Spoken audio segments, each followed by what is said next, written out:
the issue of peace and security cooperation.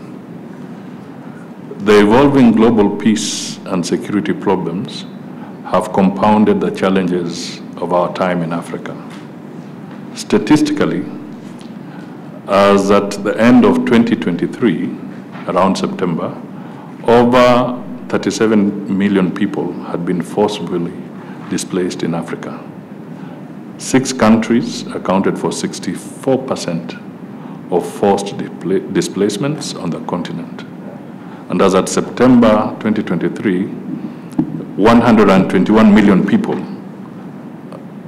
are now facing severe acute food insecurity in selected countries in Africa. In the period between February 2019 and February 2024, conflict fatalities from selected African countries had reached 208,000. Let me recognize with appreciation the European Union's role in peace and security and governance cooperation under the EU Peace Facility for African-led peace support operations, amounting to over 600 million euro. As an anchor state in the region, Kenya has sustained an investment in diplomatic efforts to find lasting peace in a myriad of situations within and beyond the region. Although some of the processes have yielded undeniable successes, challenges remain. I therefore strongly reiterate our call for partnerships with the European Union towards confidence-building measures and urge more concerted efforts towards sustainable peace, security, and stability in the region. The Kenya-EU partnership will continue to be centered in the search for sustainable peace and security in the larger Eastern and Horn of Africa region. These include DRC, Sudan, and the fight against all forms of terrorism and extremism. Your Excellencies, on the Israel and Gaza conflict, Kenya continues to call for an immediate ceasefire and resumption of dialogue to resolve the difficult issues that underpin the current escalation in Gaza. Kenya stands for a two-state solution to the Israel-Palestine problem. On the Russia-Ukraine conflict, Kenya believes in the urgent need for a diplomatic resolution to the ongoing conflict.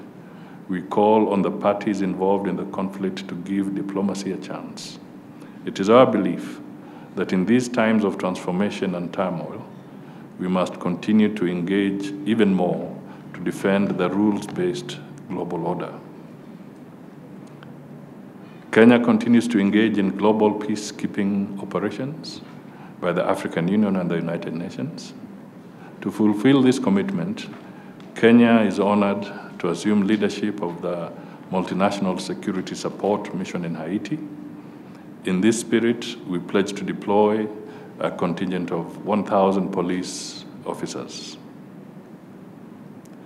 If I come back to the region, I also take this opportunity to thank the European Union and its member states in your support towards the African Union Transition Mission, ATMIS, in Somalia, in relation to the restoration of peace, security, and stability in Somalia. Indeed, there has been a great achievement in the resolution of the conflict in Somalia, and we appreciate and thank you for your support. On the Sudan issue, we also wish to note with gratitude that the European Union and France will chair an international humanitarian conference for Sudan and its neighbors at ministerial level around 15th of April in Paris. I commend your efforts in ensuring that there is a flow of humanitarian assistance to the people of Sudan, and we look forward to Kenya's participation at the conference. On South Sudan, we wish to underscore the fact that Kenya has agreed to lead the mediation process to resolve the conflict in the Sudan. This demonstrates our commitment in ensuring that peace and security reigns in the region. I therefore laud the EU in its support towards a peaceful resolution of the conflict and urge you to continue rendering your support, bearing in mind that we would like them to have some good elections later this year. I focused a little bit on all these issues around Africa because we want to just underscore that the crisis is big. We do not want to ignore the global conflicts, but the crisis in Africa is big, and if you're not careful, it could be forgotten. I was at the African Union meeting with the permanent secretary here and Lemoshire and some of the people in this hall, and they can bear me out that the time accorded to the conflicts in Africa was not proportional to the problem that we are facing. So we are having a situation where Africa itself is not giving attention to African challenges. And that is something that we hope collectively we can start addressing. Let me first of all welcome you most warmly. Our meeting is a clear demonstration of our ambition to promote continued progress in the Kenya and European Union strategic partnership. This will enable us to expand the scope of our cooperation in key areas, including trade and investment, cementing the strong bonds of friendship and cooperation that we have maintained with the European Union. I note with satisfaction that the EU remains Kenya's leading development partner. We now have an opportunity to develop our relationship beyond the donor-recipient paradigm by focusing on the prospects that Kenya presents to the EU. One of the issues that comes up first is the ratification of the Economic Partnership Agreement by the European Parliament. We are cognizant of the ratification of the Economic Partnership Agreement, EPA, by the European Parliament on Thursday, 29th February 2024. It is worth noting that 366 European Parliament lawmakers voted in favor of the EU-Kenya EPA, while 86 members rejected it and 56 others abstained. But that is a big majority by all standards. The ratification is a great achievement towards the implementation of the agreement, which will enhance cooperation in trade and investment.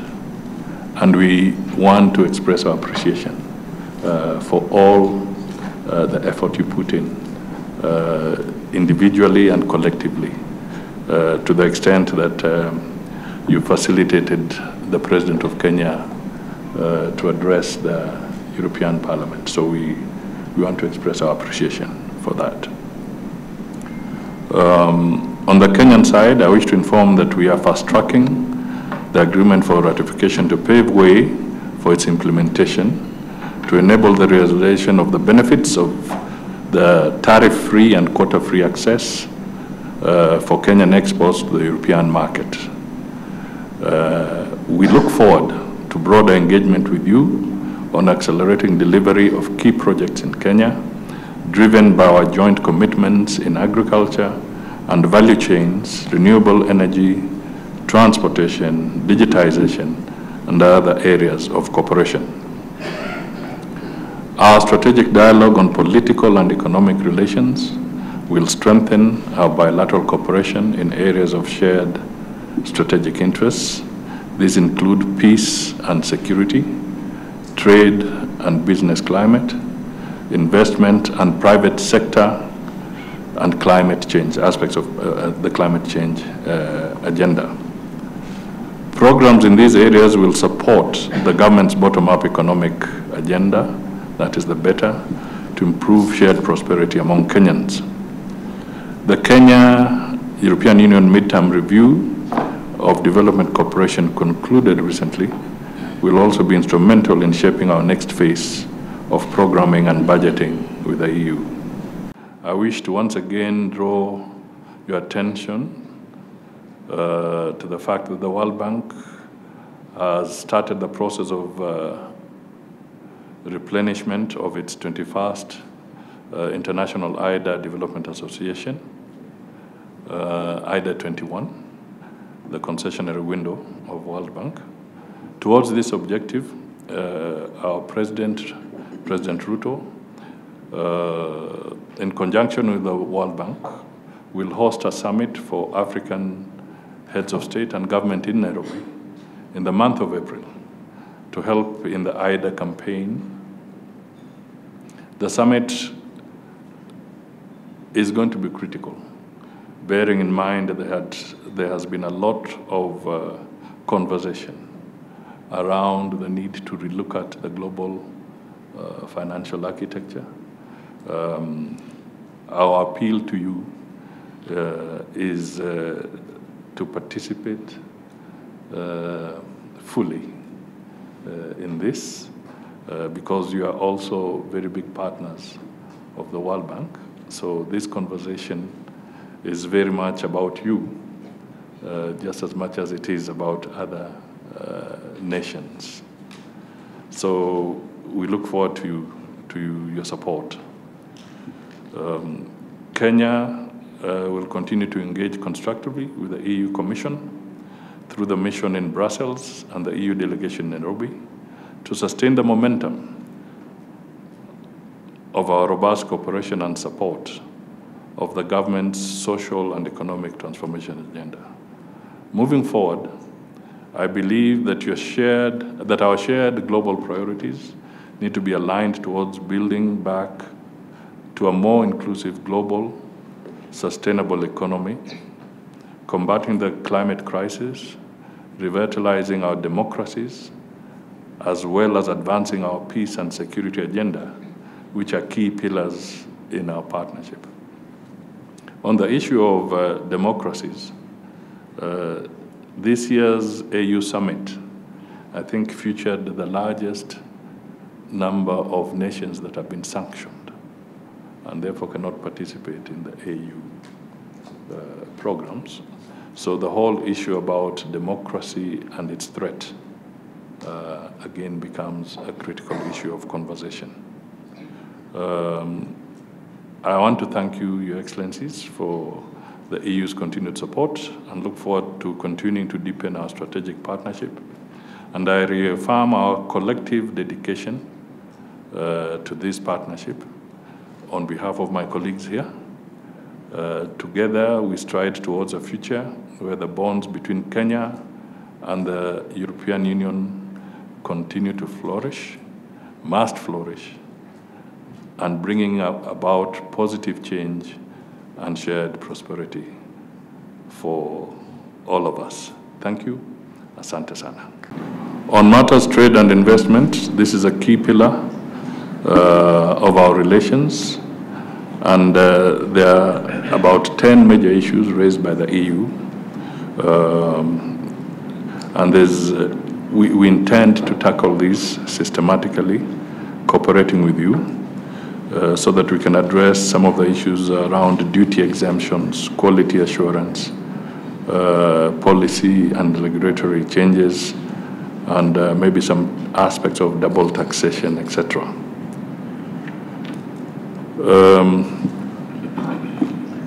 Your Excellency, I wish to laud the ideal goals of the strategic dialogue, which will continue to deepen the partnership between us, leading to the shared implementation of improved policies and projects, including the global gateway deployment in the country.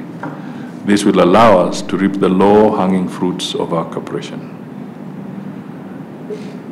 Our Deputy President attended the inaugural Global Gateway Forum in November 2023, where the EU granted Kenya 11.4 billion Kenya shillings, or close to 72 million euro, to support priority areas of green transition on environmental sustainability and digital inclusion, good governance, as well as peace and stability.